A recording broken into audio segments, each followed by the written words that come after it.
Namo Vishnupadaya Kṛṣṇa Prasthaya Bhutale Śrīmati Bhakti-Vikāsa Swāminiti Namine Namo Vishnupadaya Kṛṣṇa Prasthaya Bhutale Śrīmati Bhakti-Vedanta Swāminiti Namine Namaste Saraswate Deve Gauravani Pracharine Nirvishesha Shunyavadi Paschatya Deshatarine Jai Sri Krishna Chaitanya Prabhu Nityananda Shri Advaita Gadadhar Shivasadi Gaur Bhaktavinda Hare Krishna Krishna Krishna Hare Hare Hare Rama Rama Rama Hare Hare Hare Krishna.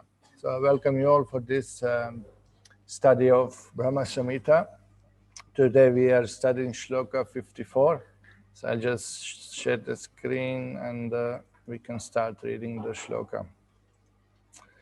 Yastvindra gopa mathavendra mahosva karma bandhanurupa falabhajana matanoti karmani nirdahati kintu cha bhakti bhajam govindamadi purusham tamaham bhajami. Translation. I adore the primeval Lord Govinda, who burns up to their roots all fruitive activities of those who are imbued with devotion and impartially orders for each the due enjoyment of the fruits of one's activities, of all those who walk in the path of work, in accordance with the chain of the previously performed works, no less in the case of the tiny insect that bears the name of Indragopa than in that of Indra, king of the Devas. Hare Krishna. So we can see today's shloka, and Brahma describes how Lord Krishna is non-partial and how he awards the results of their own karma to all living entities, whether it's small insect, Indragopa, it's a small tiny insect which comes when the rainy season comes. It comes in the moisture, small red ones, tiny red color. Name is Indragopa. And you know, it's almost funny in the shloka. Yastvindra gopam atavendram, atavendra, and also Indra. No? Whether it's Indra Gopa, small insect, or Indra, the king of heaven, everybody is bound by karma, by their own result of their own activities. So all the 33 crores of devatas are bound by laws of karma, except Vishnu, except Krishna, except Ram, who is transcendental, who is free from all of this. And not only that he is free, but here in the shloka say, Karmadi nirdahati kintu shabhakti bhajam. Those who are engaged in bhakti, Lord burns the reactions of their activities, whether pious or impious. Everything is burned into ashes so they don't have to take birth again. So this is basically what the shloka says. So we'll read the purport and then we'll see how it goes. Purport.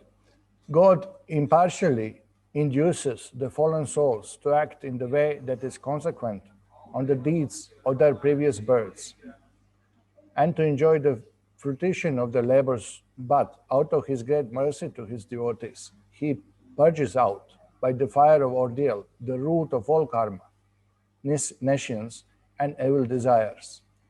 So here, this first sentence itself explains this, that all the fallen souls act by their desire to enjoy in material world, and therefore they get results of their previous births, and they enjoy or suffer the results of those actions. So out of great mercy to his devotees, by the fire of ordeal, the root of all karma, nescience and evil desires, Lord burns the root of the bondage. What is it? Ignorance, which caused the material desires to be born in the heart. So here you can see that the root of all karma. What is the root of all karmas? Nescience. Nescience means avidya, ignorance, and evil desires. Evil desires means any desire which is not directed towards the pleasure of the Lord, towards satisfaction of Krishna. It's bad desire. Bad for us. That's what it is, bad for us. That is called material desires. So then, purpose says like this. Karma, though without beginning, is still perishable. This is a term used by Bhaktivinoda Thakur, anadi karma. Anadi karma, Srila Prabhupada explains that nobody knows when we came to the material world. Nobody can trace the exact date, exact time that when Jiva came to material world from the spiritual world. Bhaktivinoda Thakur explains in the way that that desire to enjoy was there in Jiva even before coming to material world. That concept is there. I want to see what is in material world. So that desire was born even on that level, and therefore you cannot put a time to it. Anadi. Although karma has no beginning, but karma has an end. Karma has an end. Means that the karma means activity and also means the result of one's activity. So by that desire to enjoy separately from Lord, Jiva become bound in material world, bound under modes of material nature. So then the karma starts. The karma starts within material world, under the influence of time and desires of living entities. Ichha, dvesha, samutena, dvandva, mohana. Kṛṣṇa boliya jiva bhoga vancha kare. When we forgot Kṛṣṇa, when we turn our face away from Kṛṣṇa, then we become bound by Maya. So this is the explanation of Gaudiya Vaishnavas, that why we are born in material world. We wanted to enjoy separately from God. So we are removed from the spiritual world, placed in this material world, which is place of rectification. Just like jail is not exactly place of punishment, it's place of rectification. That's the idea. But we know it's punishment. We know also that we suffer our results of our own action. Okay, so this is the karma could be perished when we turn back to God. Bhakti bhajam. This is explained in this shloka. Karmani nirdahati kintucha bhakti bhajam. Although from Indra Gopa to Indra, all living entities are under laws of karma, bound. Karmani nirdahati kintucha bhakti bhajam. But those who practice bhakti, they are free from karma. So by practice of bhakti yoga, one is free from karma. So anadi karma becomes perish. Karma is temporary, is not eternal. So one who is free from karma, there is no more reasons why to take birth again. There is no more resultant action. There is no more phalam to experience, neither good, neither bad one. So one goes back home, back to Godhead. Okay. The karma of those who work with the hope of enjoying the fruits of their labors become everlasting and endless and is never destroyed. So people who work in material realm, people who work for material phalam, to get something, to get money, to get fame, to get position, to enjoy senses, to enjoy life, to get their facilities of material life, karma has no end, because you are doing material activities which produce material result. To enjoy or suffer material result, you have to take birth in material world. So it goes on. You are working to get money. You get money, then you spend it. You're spending money again, you create new karma.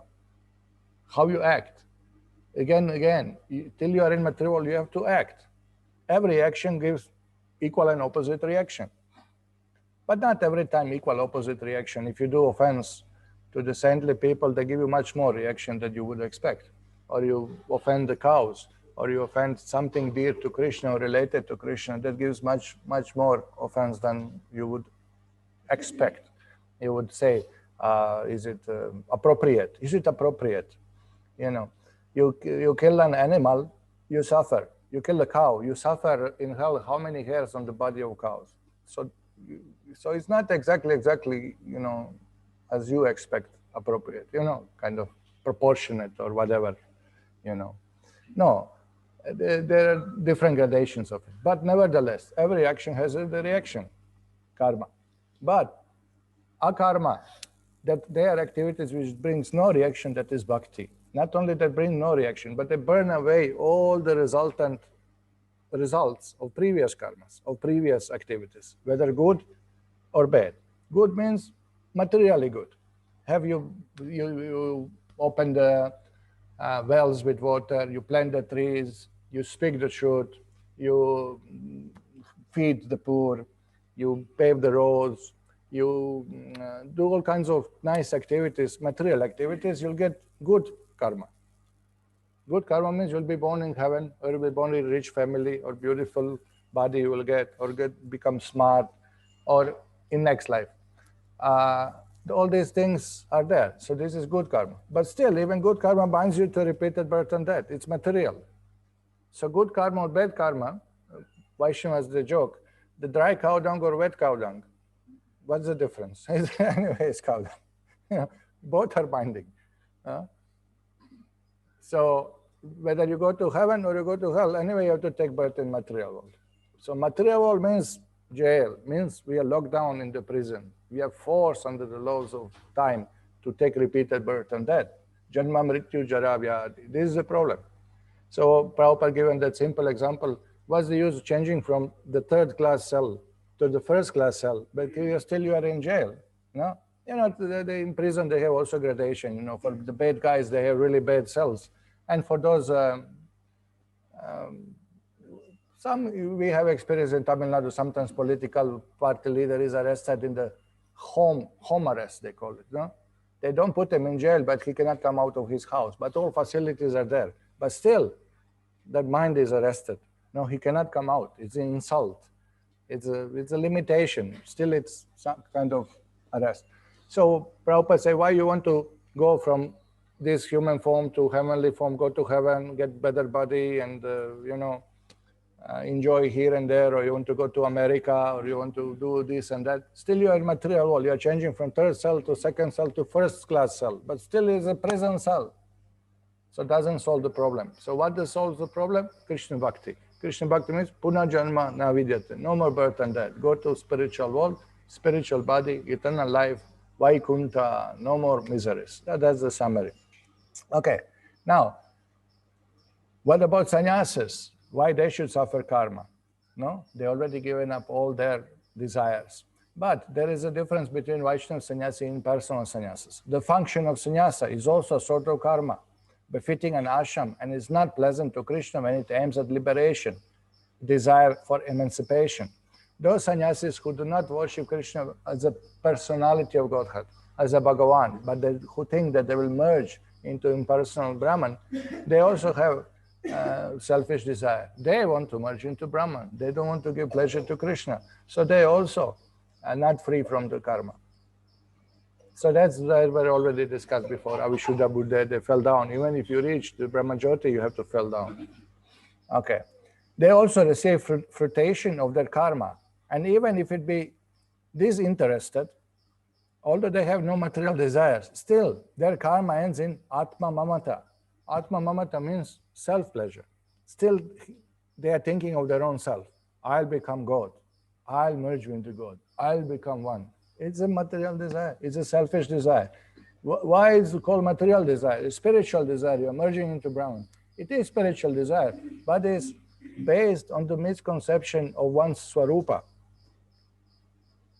One swarupa is Jivara swarupa Krishna Ranityadas. I'm servant of God. That's our constitutional position. Not that I'm one with the God.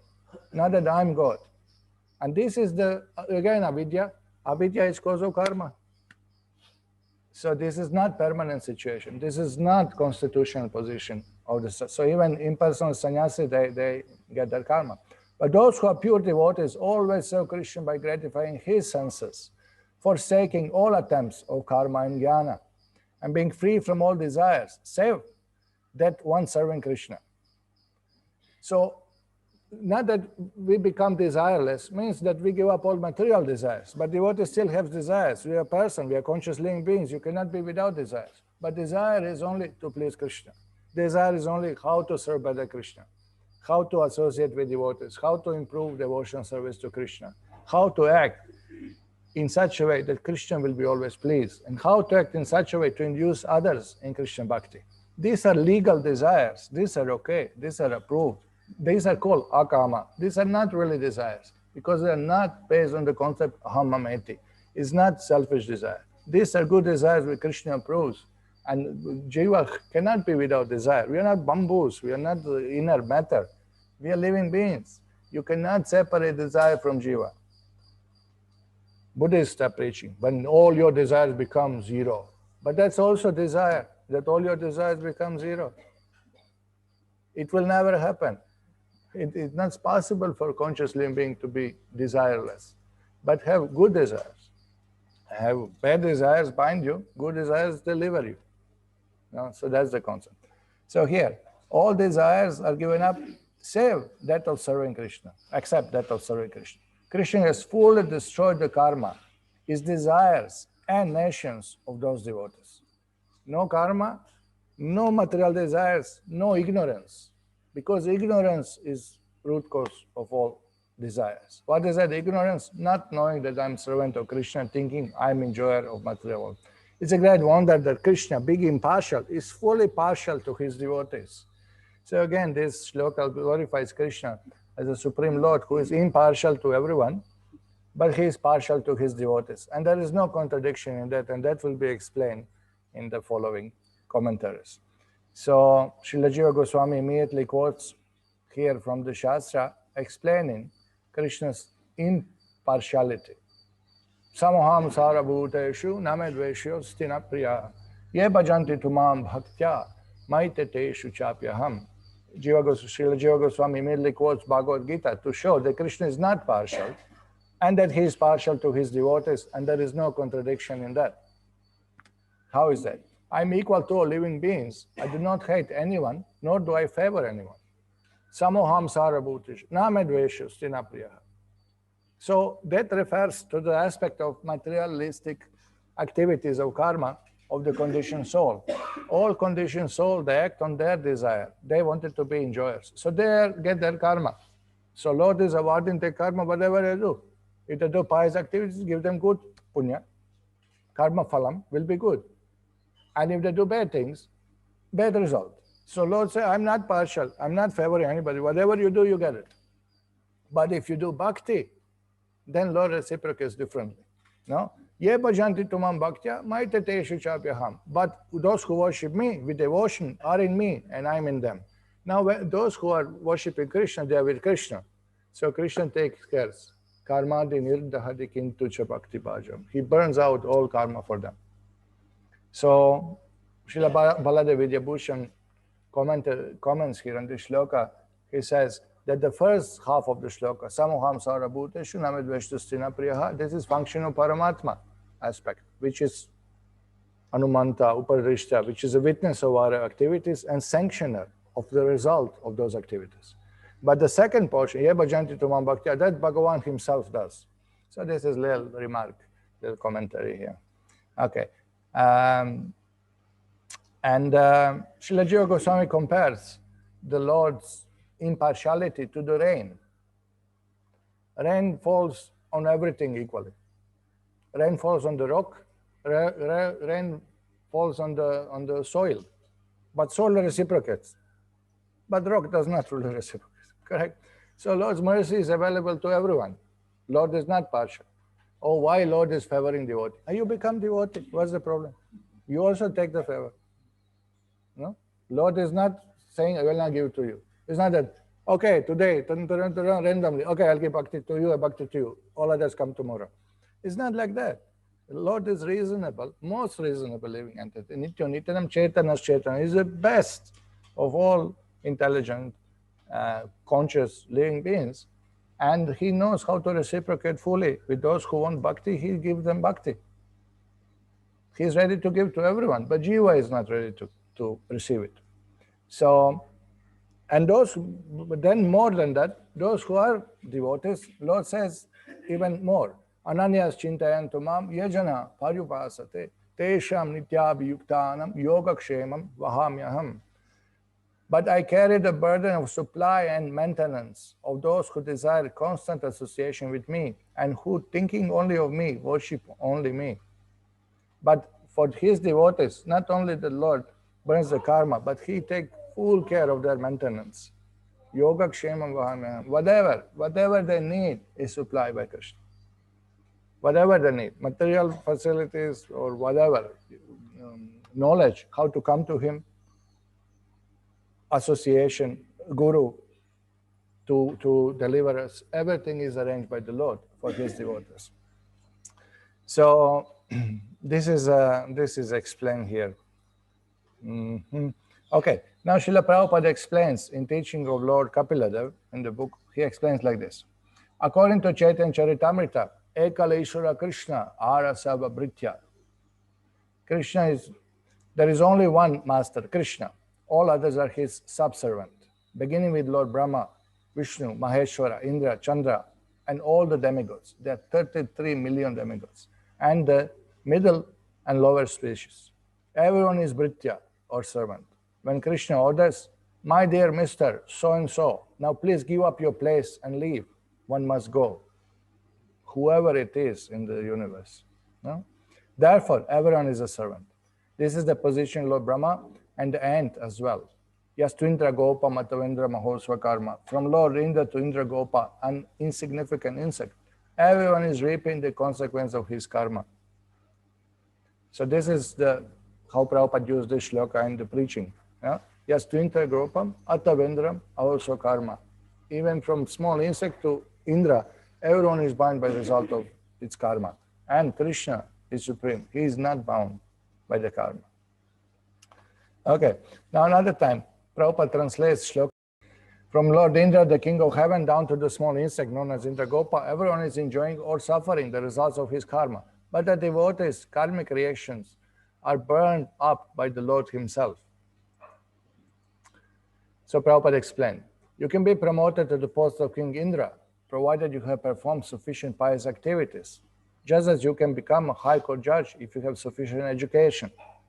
So this is explained in Shastra that Jiva, like you and me, we can occupy post of demigods. We can become devatas in next life, provided we accumulate enough pious activities. As a strict rule, for Lord Indra, we were reading from Puranas that 100 lifetimes, one should never say a lie, one should never do a sin, one should serve the parents, one should serve the guru, one should serve the deities, there's a big list of activities. It's not easy to enter into heaven, but it is possible by accumulating punya for 100 lifetimes. It's possible to become Indra and remain one lifetime as an Indra. So, and then again, Shine punya martya lokam vishanti. When punya is exhausted, you have to take birth again in the earth, which is karma bhumi. Here you create karma, heaven or hell, you are experiencing results of the karma, enjoying or suffering. But here in karma bhumi, you create your punya, your stock, karma phalam, whatever, good or bad actually. All the great demigods, Indra, Chandra, Surya, Brahma, have achieved their post on account of their great pious activities called punya karma. Similarly, the hogs, dogs, and other animals are suffering in their respective bodies due to papa karma, impious activities. So everyone is suffering or enjoying the reactions of his karma, and in this way, remaining bound up in this material world. It is very easy to understand, but karmani nirdahati kintu bhakti bhajam. The karma of those who have taken to Krishna consciousness in devotional service is burned up. So this is the secret. This is the message of Vedas. You can get rid of karma. We don't have to suffer. You can say, what to do, my karma, like I am suffering. That's like animal. Animal is not objecting. Goat is taken to the slaughterhouse and eating grass and not thinking. But human being, they have to use intelligence. They have to object. Why do I suffer? Why do I have to die? Why all these things happen? Why misunderstanding? Why these people are torturing me? Why am I getting disease? Why? That's the intelligent question. Atartha Brahma Jigyasa. Then you ask how to come out. And this is the result. This is the solution. Karmani nirdahati kintu bhakti bhajam. The bhakti is practice for that. Not exactly bhakti is practice to be free from karma, but this is side effect of bhakti. Automatically purifies you from karma. Bhakti is practice for Krishna's pleasure. That's the proper understanding. In other words, for the devotees of Krishna, there are no karmic reactions. If you sow a chickpea in the ground, it will grow into a plant. But if you fry a chickpea and then sow it in the ground, it will not grow. So we have these bijas, seeds of karma in our heart, desires. Bijam, kutam, phalam mukam. This is how slowly for the desire in the heart, proclamation to do some activity comes, then we do activity, then we get reactions, then goes on and on like this. But here an example is given. If you fry the seed, it will not grow. So by bhakti, We fry all these illicit desires, all these seeds which cause the karma. And then they don't sprout out, they don't give phalam, they don't give result, they don't do reaction. Say previous life, I did something wrong, 100%. Even this lifetime, I want to speak of previous life. So it did something wrong, but now we chant Hare Krishna. Okay, so now that resultant activity is already roasted. So a little more chanting, it will burn. It will not be there. So I don't have to suffer for that.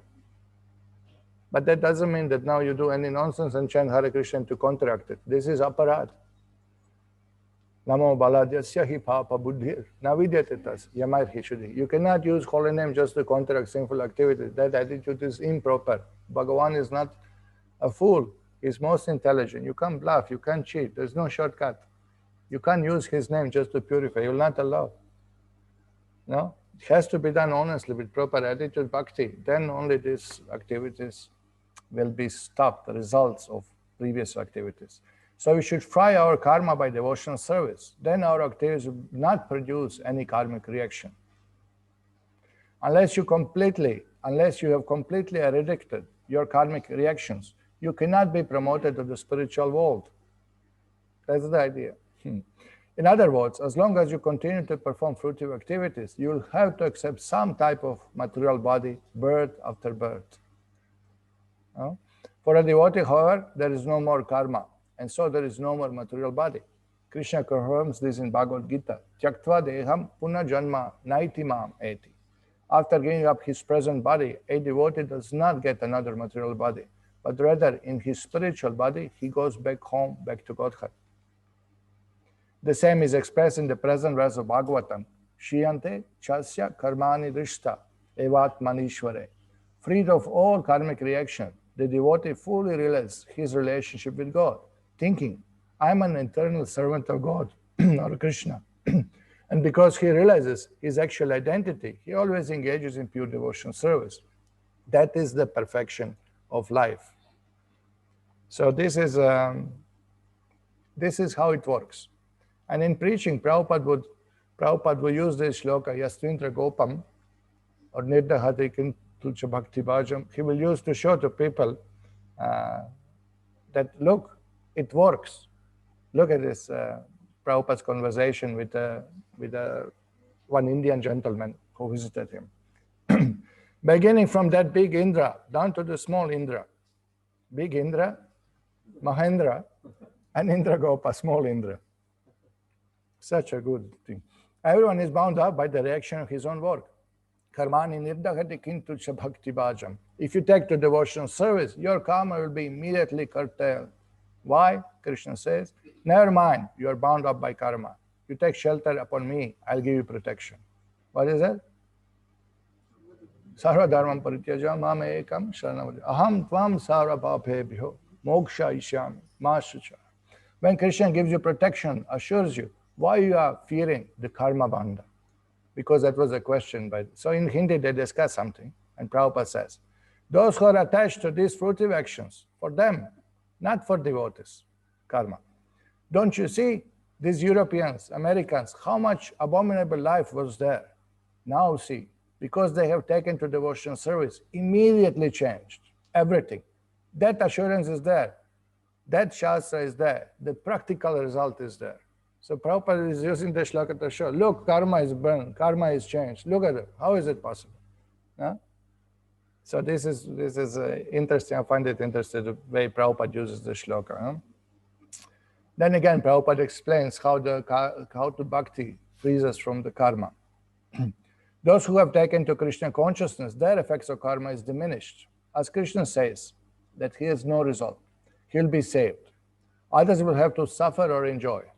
And one who surrenders, he is already karma phala, he is squared up, finished. If he does not give himself again to karma, simply yagyate karma, no other karma, then he is immune. So the idea is when Jaga and Madhai surrendered to Chaitanya Mahaprabhu, they did so many sinful activities, and now they surrender. They say, Lord, please forgive us. So Lord said, okay, chant Hare Krishna, but never sin again. That's the idea. Don't do again. So once you know what is Krishna Who am I? What is soul? What is our relationship? Then one should act in this way. One should not again do sinful activities. So if you are already engaged in Krishna's work, you are immune. As soon as you work for any personal benefit, karma bandhana, that's all. Very good example, Prabhupada say, a soldier. So long as he's soldier, fighting, killing many men, his business is killing. He's offered full benefit. And as soon as for his own account he kills one man, he is hanged. He cannot say, oh, I've killed so many men and I was awarded the gold medal. Now I kill only one man. Why you are hanging me? No, no. Then you will be hanged because you have done for your own account. That was government's accounts, king's accounts. Good example. Same man who was fought in battle and killed many men, as largest number of men he kills, he becomes famous, hero, given medal. The same hero, as soon as he kills one man for his personal sense gratification, he is hanged. Yeah? So this is the idea, that we have to act. There is no way. We have to eat, we have to dress ourselves, we have to act, we have to talk. But if we do these activities for Kṛṣṇa, then you are free from karma, no problem. Even Arjuna was killing, battlefield, for dharma, no karma. But if we do anything for ourselves, anything, glorifying ourselves, trying to enjoy nice clothes, trying to enjoy nice food, trying to enjoy material world, even as subtle as, oh, what a nice day, unless you say, what a nice day for Krishna service, that also binds. So this is how it works. This is subtlety of the, or grossness, as you like. Both are there. So this is shloka really explains this. The today's shloka that yes, Twintra Gopa Matavendra Huswakar really explains this concept that Lord is not partial. Indra Gopam or Indra, both are bound by karma. Why somebody is born as Indra Gopa, as a small insect? Because he did this type of activities. Prabhupada say, you are so greedy in business, more money, more money, more money. You're greedy, you become crocodile next life. Bhagavan is doing facility, he fulfill your desire, that is his mercy. Prabhupada say, you become crocodile. You act like crocodile, you become crocodile. Where is partiality? His facility is offered. You want to eat meat, you become tiger, lion. The human form is not meant for meat eating. So Bhagavan is doing facility, is fulfilling your desire. Oh, you want to eat meat? Oh, this body is not suitable. Tiger, lion,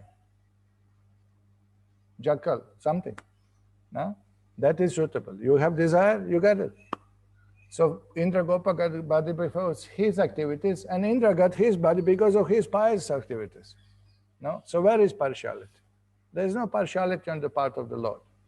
No? Everybody gets. So because of karma phala, Krishna offers impartiality. No?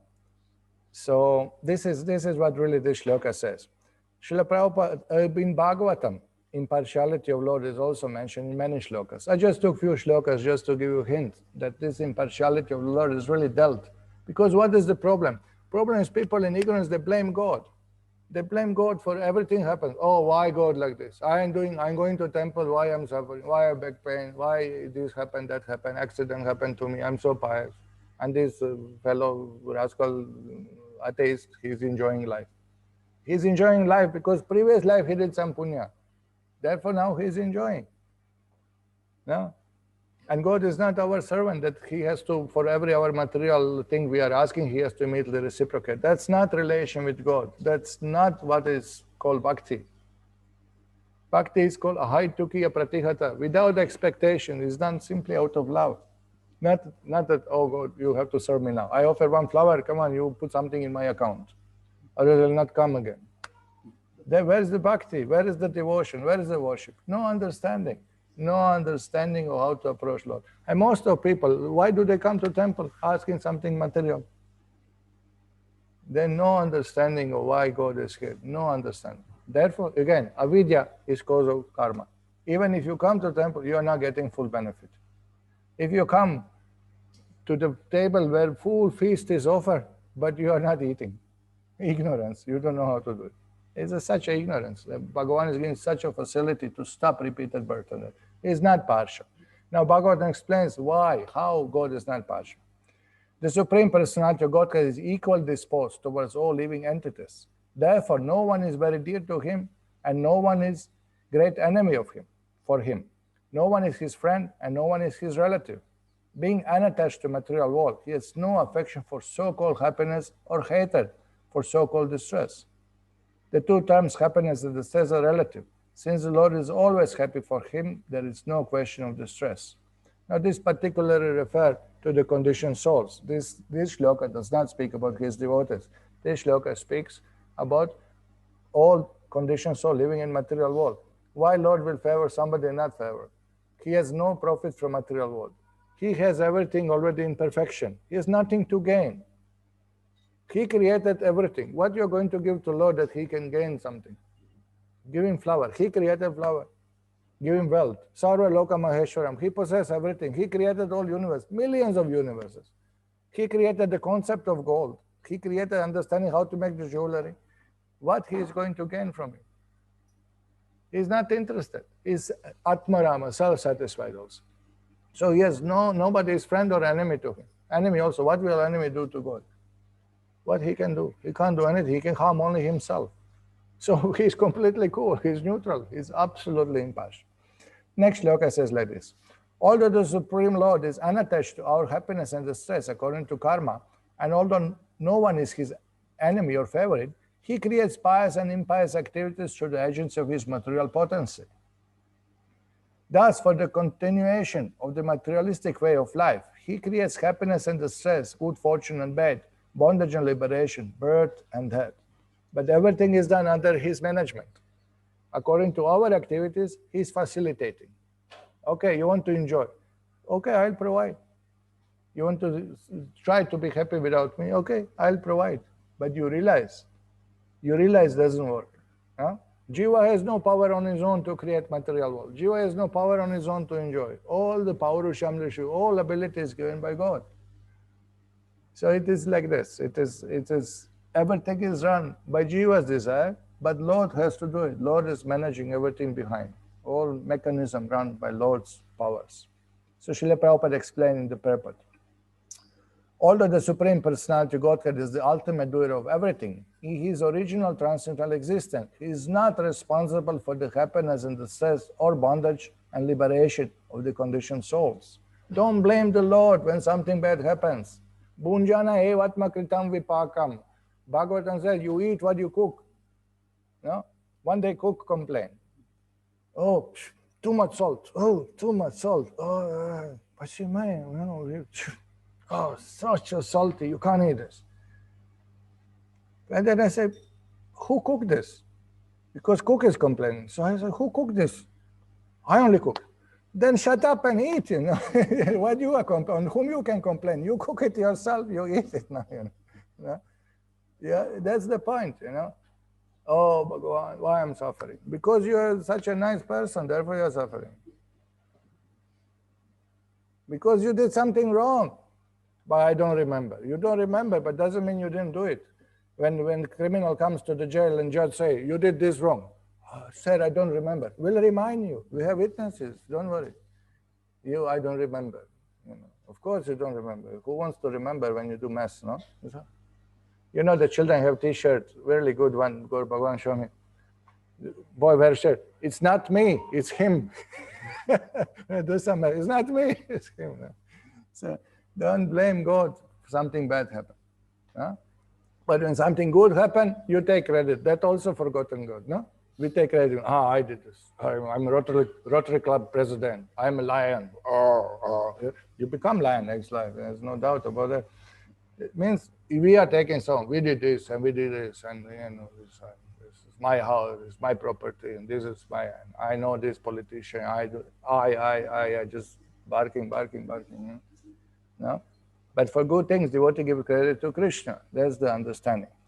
Okay, so Prabhupada said these are due to the results of fruitive activities of living entities within this material world. By the order of judge. One person is released from jail and another person is in prison. But the judge is not responsible for the distress and happiness of these different people is due to their own activities. Correct?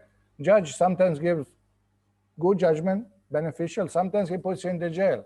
But what judge has to do with it? Nothing. He's not partial. It's not that according to mood, Or today I am not in a good mood. 10 years. I don't want to hear the reasons. Not like that. It's not possible. He has to judge properly. He cannot be biased. And Bhagavan is perfect. Perfect. Even our judge may sometimes mistake or may take some bribe. I don't want to mention any names because there are so many names. So, but Bhagavan does not do. You can't bribe him. You can't cause him to be partial on the basis of karma. That's not possible. Although the government is ultimately the supreme authority, the justice is administered by the departments of government, and the government is not responsible for the individual judgments. Therefore, the government is equal to all citizens. Similarly, Supreme Lord is neutral to everyone, but for the maintenance of law and order, his supreme government has various departments which control activities of the living entities. Lord given the field, okay, you do whatever you want to do. And then if Jiva acts piously, is under the civil law. If Jiva breaks the law, is under criminal law. But everybody has full freedom to do bhakti. Nobody is stopping us. Another example is given in this regard, is that lilies open or close because of the sunshine. And thus the bumblebees enjoy or suffer. Because when lily is closed, bumblebee cannot get the nectar. So when sunshine comes, it's open up. But the sunshine and sun globe are not responsible for happiness in the sense of the bumblebee. That's another example given in Shastra. It's a clear, simple, straightforward. So Lord is not partial. Prabhupada explained many places how from different angles, from different view, how Lord is not partial. Here, Prabhupada says like this: the Supreme Personality of Godhead is certainly equal to our all living entities, but a devotee who fully surrenders at the lotus feet of the Lord is different from a non-devotee. In other words, everyone can take shelter at the lotus feet of the Lord to enjoy equal benedictions from the Lord. But non-devotees do not do so, and therefore they suffer the consequence created by material energy. Everyone is equal. Come on, Bhagavan is saying, Sarva dharmam parityaja mam ekam sharanam raja. And then you go, why to Kṛṣṇa? Why not Ganapati? Why not Śrī Baba? Why not this? Why not that? There is God. Who have seen God? Show me God. Then you suffer. Why? Bhagavan given equal to everyone. We can understand this fact by a simple example. The king of government is equal to all citizens. Therefore, if a citizen capable of receiving special favors from the government is offered such a favors, this does not mean that the government is partial. One who knows how to receive favors from the authority can receive them, but one who does not neglects these favors and does not receive them. There are two classes of men, the demons and the demigods. The demigods are fully aware of Supreme Lord's position, and therefore they are obedient to him. But even if demons know about the supremacy of the Lord, they purposely defy his authority. Therefore, the Lord makes distinction according to mentality of the living being. But otherwise, he is equal to everyone. Like a desire tree. Now another example is given. Kalpa Vriksha. The Lord fulfills desire of one who takes shelters of him. But one who does not take such a shelter is distinct from the surrendered soul. One who takes shelter at the lotus feet of the Lord is favored by the Lord, regardless of whether such a person is a demon or demigod. So like desire tree, fulfill desire of everyone, but you have to come and ask. You have to come and take a shelter. So Bhagavan is ready. Whatever, you're demon or demigod, doesn't matter. You come and submit, and job is done. Doesn't matter. Lord is not partial. He's not asking this qualification, they fill up the form, then I will see. No, he says just surrender. In a moment can be done. So we can understand that everyone has equal opportunity. Then Lord will bless everyone. So Lord is not partial.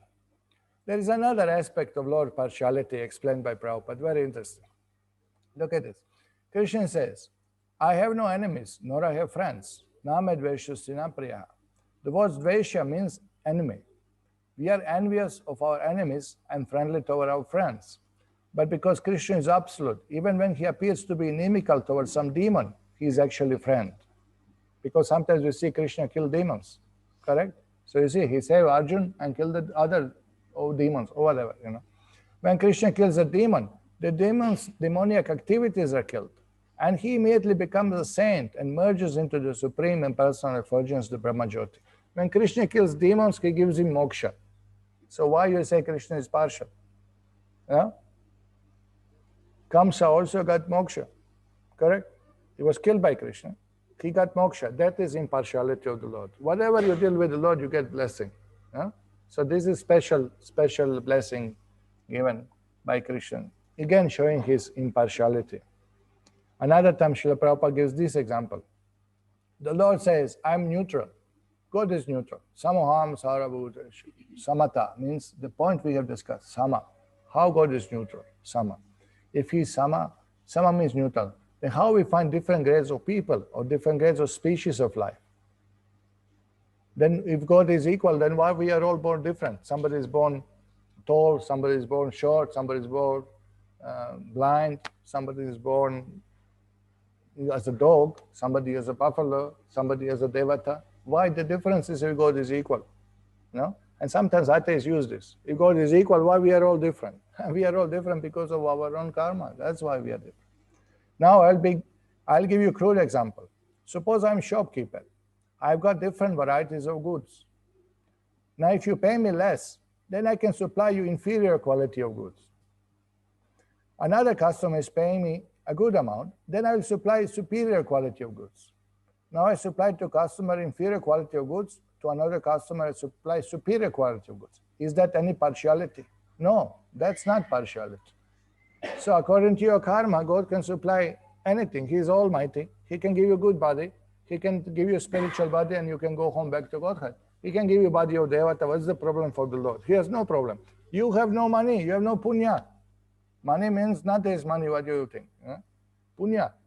And if there is no punya, then there is bad body come. That's what it is. So where is partiality? There's no partiality. It's absolutely up to us. Stop blaming God.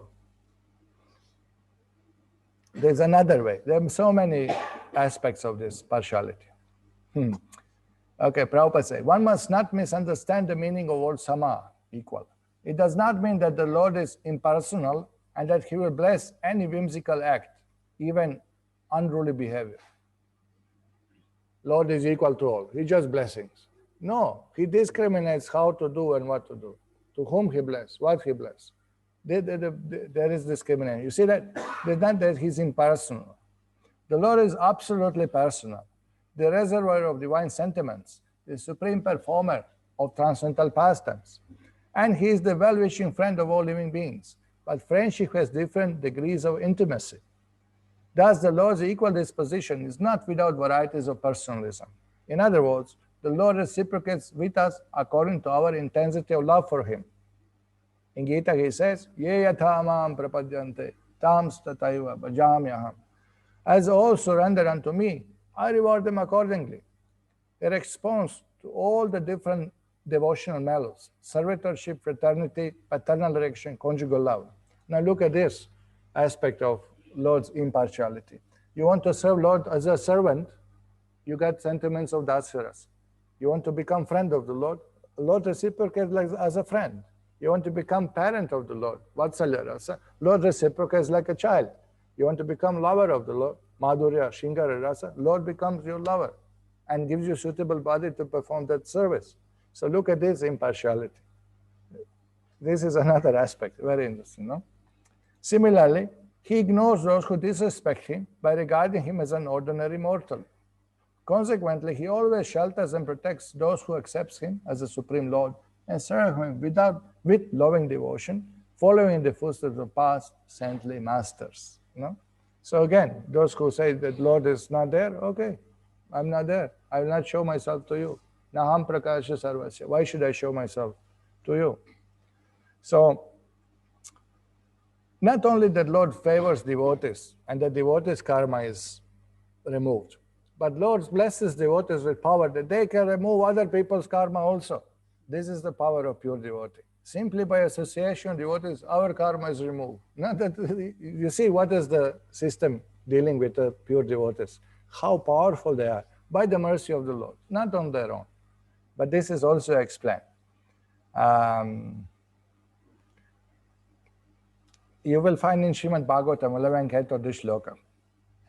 Bhajanti ye yatha devan deva apitathaiva chayeva karma sachiva sadhavo dina vatsala. Now this is in the regard of demigod worship. People worship devatas and they get their result. Okay, but here the secret is explained. Chaya. Those who worship the demigods receive reciprocation from the demigods in a way just corresponding to the offering. The demigods are attendants of karma, like a person's shadow. But sadhus are actually merciful to the fallen. Now, this shloka reveals one secret. What is the difference between Krishna's worship and demigod worship? That demigods can give chayeva karma sachiva. According to your karma, they have to give you. They cannot give you independently. They cannot change your karma. How much you worship, this much they give. Bhagavan, he can just burn up all the karma. Okay, all karma, one place, burn the pile. Devatas will not do that. Chaya, just like a shadow following the person, the devatas reciprocate according to your punya. You do particular puja, special worship, this much, how much you do, this much you get. But Bhagavan interferes. For small thing, one step you do towards Krishna, Krishna does 100 steps towards us. For small thing, what is it? Swalpam apyasya dharmasya, trayate mahatobhaya. Just little bit of bhakti you do, you're free from the biggest fear of repeated birth and death. So this Krishna does here. But devatas, they cannot cross their limit. They are under bounds of karma. What to speak, they cannot cross it. So chaya is given. Prabhupada explains. Chaya means shadow. The shadow of the body precisely follows the movements of the body. The shadow has no power to move in a way different from the movements of the body. It's such a good word used, how the devatas, according to your karma, reciprocate. Similarly, as stated here, Bhajanti ye yatha devan deva api tathaivatan. The result of demigods' award to living beings corresponds exactly to the living beings' actions, according to the karma. The demigods are empowered by the Lord to follow precisely the particular karma of a living entity in awarding him happiness and distress. Just as shadow cannot move independently, the demigods cannot punish or reward a living being independently. Although the demigods are millions of times more powerful than the human beings on earth, they are ultimately tiny servants of God, whom the Lord allows to play as the controllers of the universe. Now, Bhagavan gives them the power. Aham adir hi devanam. Krishna says in Gita, I'm source of all devatas. Okay. Now, even the demigods are bound to the laws of karma. Whereas pure devotees of the Lord, this is what Shloka says, the sadhavas, they are even more merciful. The demigods are bound by laws of karma, whereas pure devotees of Lord, having completely given up desire for material enjoyment, successfully burn to ashes all traces of karma. In 4th canto Srimad Bhagavatam, Prithu Maharaj, an empowered incarnation Lord, states that even the demigods are subject to punishment by the Lord if they deviate from his laws. On the other hand, devotees of the Lord, such as Narada Muni, by their potent preaching, can interfere in the karma of living being by pursuing him to give up his fruitive activity and mental speculation and surrender to personality of Godhead, Supreme Personality of Godhead. So this is a special thing here. Karmadi nirdahadi kintu cha bhakti bhajam. Not only the devotee's karma is finished, but pure devotee can actually remove other people's karma, can induce them into chanting, into devotional service, which burns actually their karma. So if we apply today's shloka, we can see this, that potency, that how Lord is partial. Not that he is partial. And he's so partial to his devotee that he empowers them to help others. And what is that interference of the Lord? What is that impartiality? That he spreads bhakti, he gives bhakti to everyone, he gives holy names to everyone. He frees everyone from karma. Then why you call it partiality? He's so eager to deliver everyone. Why is this partiality? When something is beneficial for us, why do you complain? No? Why you complain? Somebody comes and gives you mango. Oh, sir, you are very partial. You given only to me. You got the mango, eat your mango, be quiet. Anyway. All right. So Srila Jiva Goswami explains this position of pure devotees. Sadhavastu nakarma anugata. The sadhus are actually better than the demigods because the sadhus are merciful regardless of pious or impious acts of conditioned souls. Demigods, according to your karma, pious or bad, they reward you. But sadhus, when you meet them, they bless you. Whatever you're pious or impious, you get a blessing. You get a blessing. You get the holy name, you get prasadam. Just by, Shastra says, pure devotee, simply by glance of the pure devotee, one is delivered from material. Such a powerful association. And you can see when Prabhupada came, how many lives he changed of people. Just by coming in his presence, just by hearing from him, just by doing a little simple service, people completely changed their life. And the power of pure devotee. Okay, Srila Bhaktisiddhanta Saraswati comments on this verse in Bhagavatam. And then he explains what we mentioned in the purport today, that karmis and even impersonal sannyasis, they are still not free from material desires. So this is interesting related to the purport.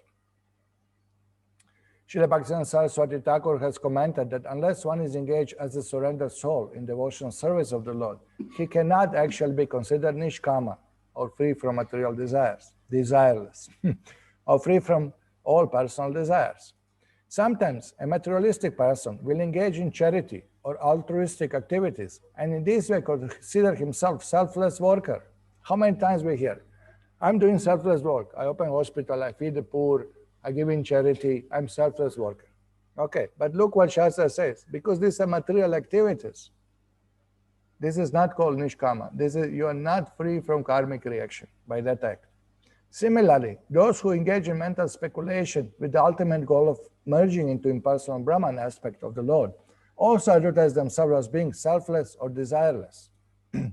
According to Srila Bhaktisiddhanta Saraswati Thakur, however, such karmis and jnanis will, while busy in their so-called selflessness, are in fact servants of lusty desires. Why lusty desires? Why kama is mentioned here?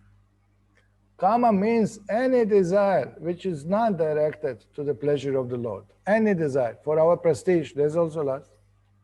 Enjoyment, sense enjoyment, my prestige. I'm so big, I'm helping others. I'm feeding the poor. I'm so great. I'm so philanthropic. I'm keeping earth green. I'm against plastic. I'm against pollution. I'm for green earth. I'm for green planet. My house is environmental friendly. I'm wearing environmental friendly shoes. I'm wearing ahimsa leather. All these things. But what is the cause? That actually, again, everything is done for I. It's not done for Krishna's pleasure. Could be done for Krishna's pleasure, all those things. But if it's done just, I'm better than you, I'm good, I know better, they don't, I'll benefit them. Again, you are thinking that you are the source of activity. Aham kara, I'm the doer. Aham karomi, aham kara, I'm the doer. Kim karomi, what shall I do, my Lord? I'm your servant. That is the proper mentality. In other words, they have not perfectly understood their position as eternal servants of God. The altruistic karmic will falsely consider himself the best friend of humanity, although he is unable to give actual benefit to others because he is ignorant of eternal life, of bliss and knowledge, beyond the temporary hallucination of material existence. Now you think, if people are poor and we feed them, I'm helping them very much. But how do you help them? Temporary, you give them relief for one meal, or daily you provide free meal. Feed them all life, but they have to die, and they have to take birth again, because they did not become devotees of the Lord.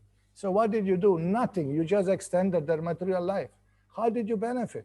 People misunderstand material philanthropic activity to be spiritual, because so-called spiritual people, they're opening hospitals, they're opening these dispensaries, they're feeding the poor, they're providing medical care and this and that. These are all material activities. Come on, you must understand, the feeding somebody's belly is nothing spiritual. What is spiritual in that? Okay, you feeling compassion. It's material compassion. He is hungry because he did some papa in previous life. This lifetime he is born poor and hungry. Okay, you help him, good. But you get material karma phalam for that. You are giving material activities. You are not explaining to him that, amen, you are eternal servant of God. You should worship God. You should practice bhakti. And that will stop repeated birth and death. You will never be hungry again any time in the life. And you give him prasadam, fill his belly. Tell him, this is Krishna's prasadam. Naivedya is done to Krishna. And by eating Krishna prasadam, chant Krishna's name, you will be free from birth and death. That's real help. So feed the poor, but explain them spiritual knowledge. Without explaining spiritual knowledge, what benefit you are giving? What is the benefit? Punarapi jananam, punarapi maranam. There's no any different, no any benefit you're given. Temporary relief from hunger. All right. Next life I'll be born again, I'll come to your door again because again I'll be hungry. How did you help? And people don't answer that, oh, this is spiritual. Oh, feeding poor is spiritual. How feeding poor is spiritual? You're feeding the body. Body is material. Feed the soul. Give him the Brahma Jnana, the bhakti, knowledge about Krishna, spiritual knowledge, vidya, not avidya. But people are misunderstanding. Oh, why don't you people in ISKCON open hospital? This is hospital, temple is hospital, curing material disease. The worst disease is thinking, I'm this body, I'm material person, I'm here for enjoyment. This is what we are curing here. Hospital means what? Helping the body. Temple means what? Helping the soul to not accept again body, to never again take birth. So this big misunderstanding. Same, these karmis who do philanthropic activity, they think they are the doers. They are beneficiaries. They are one who helping others. It's a hunger, sorry to say. Similarly, although the Jnani proudly declares himself God and invites others to become God also, he neglects to explain how the so-called God has come to be bound by the laws of material nature. Then you have this foolish impersonalist, spiritualist, sadhus, sannyasis, saying, I'm God, you are God, we are all God, we are all one. What a fool you are. You are saying you are God. Look at yourself. You have white beard, you have no hair, you can't see without glasses, and you say you are God. That desire, I'll become God, you will become God. It's just bluffing others. It's false, it's wrong, it's not true. Avidya, and they are not free from karma. Actually, to attempt to become God is based not on love of God, but on desire to make the same status of God. You see, it's completely against the Constitution. In other words, the desire to be equal in all respects to the Supreme is simply another materialistic desire. Therefore, the karmis and jnanis, because of their dissatisfaction in artificially trying to fulfill their own desire, can show no actual mercy to the fallen souls. Actually, they don't benefit you. Neither the philanthropic people, neither does the impersonal sannyasi. None of them can benefit the soul. Unless soul is told that you are eternal servant of God, you should serve Krishna with bhakti, with pure devotion, and that will finish all karma and stop repeated birth and death. You are not helping people. It's all bluff. It's all temporary. You have the rush from eating mangoes, you got rush on the body, and you come to doctor, and doctor is scratching you. Oh, what is it? It's temporary. It's foolishness. Doctor will not do that. Doctor will give restriction. No more mangoes. Cool down. Too much heat in the body. No pickle. No chilies.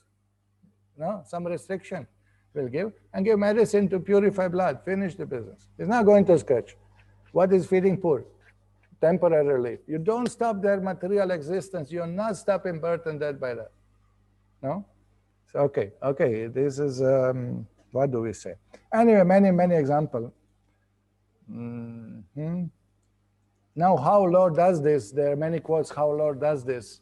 And karmani nirdahati kintucha bhakti bhajan. How Lord actually minimizes the karma and destroys. Here Prabhupada says, the Lord minimizes or nullifies the reactionary influence of the devotee's past deeds. So not that now I'm devotee, put tilak, I chant Hare Krishna and everything is over. No, there is gradation. There are three types of devotees. Those who are on the highest platform, Nitya Siddhas, those who are achieve perfection by sadhana, those are free from karma. And those who are neophytes like us, who are just practicing, beginning to practice, advancing toward perfection on platform, sadhakas are gradually becoming free from fruitive reaction. So we are not free from karma now. We put tilak, we shave our head, we look like a devotees. We are practicing, we are trying our best, but we are not fully free from karma. Ye yata mam prapadyante. Once we fully surrender, fully free from karma. Beginning, how much less we surrender, still karma has influence. How much glass is full of water, this much air is coming out. As simple as that. More bhakti, less karma. Less bhakti, more karma. You may put 10,000 tilaks like this big, you can put it, but unless we surrender, is there, it won't help. It's not external show. It's not just you keep murti home and put it, I'm devotee. But every word, every action, every thought, every deed has to match that, has to show that. This is it's not external, it's not show making, it's not another, you can't bluff Kṛṣṇa, you know, it's not possible. So,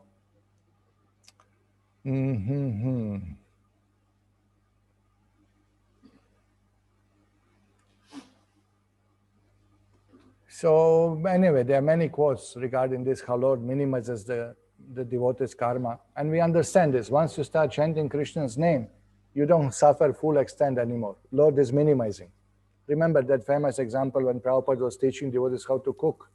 He was showing how to cut vegetables. He cut a little bit his finger. Blood came, few drops of blood came. So Prabhupada immediately raised his finger as an acharya, as a teacher. And he said, what does it mean? It means that if I'm not devotee, my head would be cut off. But now because I'm chanting Hare Krishna, Krishna just scratched a little bit. So this is understanding of devotee. When any suffering comes upon devotee, we understand, oh, I should suffer more.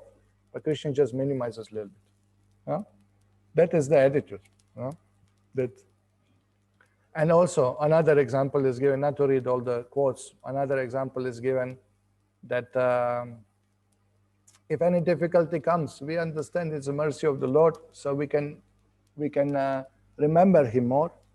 In difficulty, we have tendencies to take more shelter of the Lord.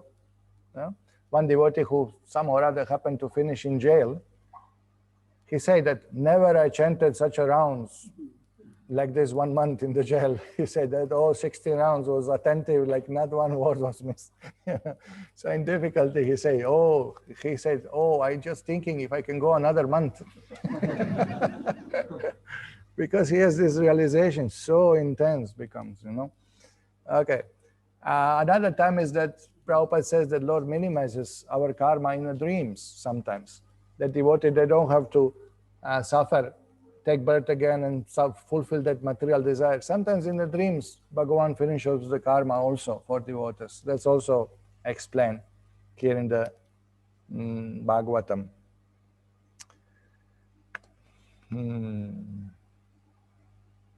There are so many other examples, but what do I say? This we already 1 hour cross. For example, sometimes Lord puts devotees and at once diminish his karma, like in case of Chitraketu. We know Chitraketu offended Lord Shiva. So by Lord's arrangement, he had to accept the curse to become Vritrasura, demon. So Acharya is explaining in commentary that Lord wanted Chitraketu to return to Godhead as soon as possible. And therefore he terminated all reactions of his past deeds in one stroke. So you become demon, no more birth. In one birth, all the bad activities were manifested, results. And then next life, you go home back to Godhead. So Bhagavan does this sometimes. Sometimes you see that, you may say that sometimes it seems like devotees of Krishna suffer more than even other common materialistic person. If you see Pandavas, if you see Prahlad Maharaj, if you see Bali Maharaj, you may wonder. But that the Lord puts his pure devotees in this type of tribulation, very difficult situation for different purpose. These are not done on karmic reaction. These are pure devotees. Lord puts them in difficult situation to glorify his bhakti. Look at my Pandavas. Even in such a difficulty, they never forgot me. Look at Prahlad Maharaj. Even threatened to be killed, he did not stop worshipping me and thinking of me. Look at the Bali Maharaj. He knew I will take everything, but still he surrendered. So Lord chooses this difficulty. He puts his pure devotees into difficulties because they can bear it. We cannot, we'll collapse. And also to teach us that we should endure our difficulties. When trouble come in our life, we should take shelter of bhakti like those great souls. And also by this way, Lord glorifies his devotees. Look at the Arjuna, look at the Pandavas, look at Yudhishthira, look at the Bali Maharaj, look at Prahlad Maharaj. He's just happy to glorify bhakti and the bhaktas. That's another way of Lord. Okay, so we'll conclude here. There's so many things to be said, but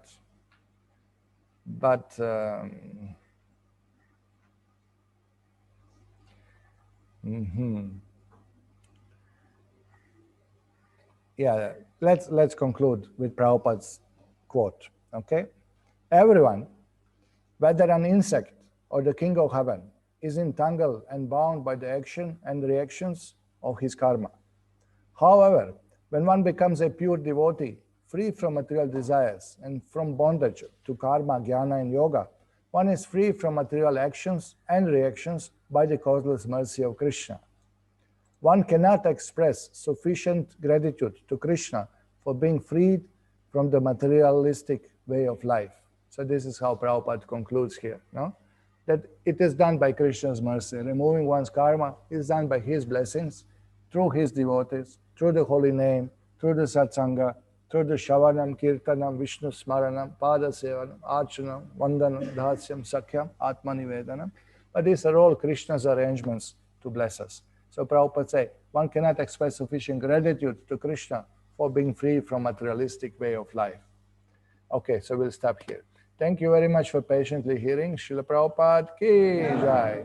Hare Krishna.